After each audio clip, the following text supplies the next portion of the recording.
అందరికీ నమస్కారం.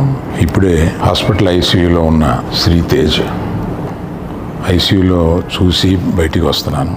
డాక్టర్స్ అందరితోటి నేను మాట్లాడాను.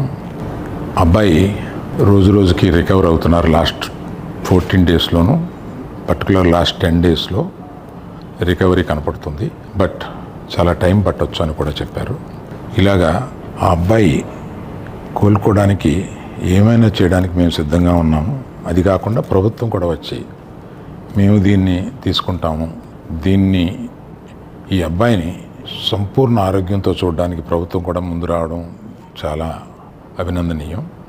చాలామంది అభిమానులు కానీ, బంధువులు కానీ, మిత్రులు కానీ అల్లు అర్జున్ ఎందుకు హాస్పిటల్కి వెళ్ళలేదు అని అడుగుతున్నారు.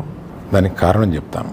స్టాంపేడ్ జరిగిన రోజు మరుసటి రోజు మార్నింగే అల్లు అర్జున్ వద్దామని అనుకుంటే హాస్పిటల్ అధికారులు నిన్నే కదా జరిగింది, ఇవాళ ఈ హాస్పిటల్కి వచ్చి ఇక్కడ ఇంకొక ఇన్సిడెంట్ని ఎందుకు అవాయిడ్ చేయమని చెప్పి అడిగారు.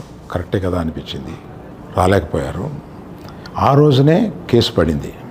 ఆ కేసులో పడిన తర్వాత మన legal team headed by Niranjan గారు strongly advised Bunny should not go to the hospital at all or meet the parents ఇట్లా అని చెప్పి గట్టిగా చెప్పారు.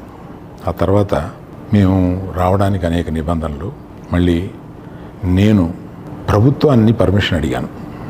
నేనన్నా కనీసం వెళ్ళి చూస్తే బాగుంటుంది అని.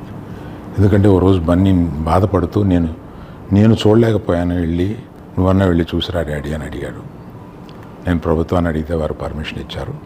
ఈ పర్మిషన్ నాకు ఇచ్చిన చీఫ్ మినిస్టర్ గౌరవనీయులు రేవంత్ రెడ్డి గారికి, పోలీస్ శాఖకి, మన హాస్పిటల్ అధికారులు, సిఇఓ గారు అభిమన్యు, మెడికల్ డైరెక్టర్ సంబిత్ గారు, వీరందరికీ, హాస్పిటల్ వర్గానికి అందరికీ నా కృతజ్ఞతలు తెలియజేస్తున్నాను.